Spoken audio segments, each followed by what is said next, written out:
سال جلسے میں PTI امیدوار خان نیازی کی الیکشن کمپین کے سلسلے میں تھا ختم ہو چکا ہے.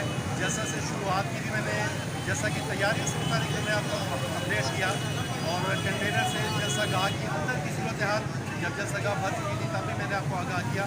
پارکنگ سے متعلق میں نے آپ کو آگاہ کیا. اب میں آپ کو بتا رہا ہوں کہ جلسہ ختم ہو گیا. میرے پیچھے جو آپ کو رش نظر آتا ہے, شدید قسم کا ٹریفک جام پیدا ہو گیا ہے کیونکہ بہت سارے لوگ تھے جو میاں والی سے, جو KPK سے, ڈیرسل خان سے اور ڈیرسل خان کے مضافاتی علاقوں سے اس جلسے میں شرکت کے لیے آئے تھے.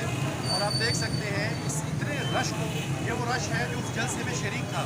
میں نے آپ کو بتایا تھا کہ پارکنگ کی جو جگہ تھی, میں آپ کو یہاں سے بھی اگر بتاؤں اس وقت شاید وہ خالی ہو چکا ہے. ڈاکخانہ گراؤنڈ جہاں پہ ڈھیر ساری گاڑیاں تھیں, ریلوے گراؤنڈ میں سیٹ کے ساتھ اور ڈاکخانہ گراؤنڈ میں مقاموں پہ ڈھیر ساری گاڑیاں اکٹھی کھڑی.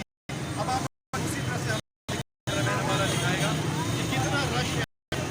یہاں ایک شدید قسم کا ہوا ہے اور گاڑیاں چل نہیں رہی ہیں, مسائل ہوتے ہیں, لڑائیاں بھی ہو جاتی ہیں, لیکن رش کو دیکھ کے اندازہ کریں کہ عمران خان کے جلسے میں کس قدر لوگ تھے. اپڈیٹ آپ نے سنی, آپ نے دیکھی.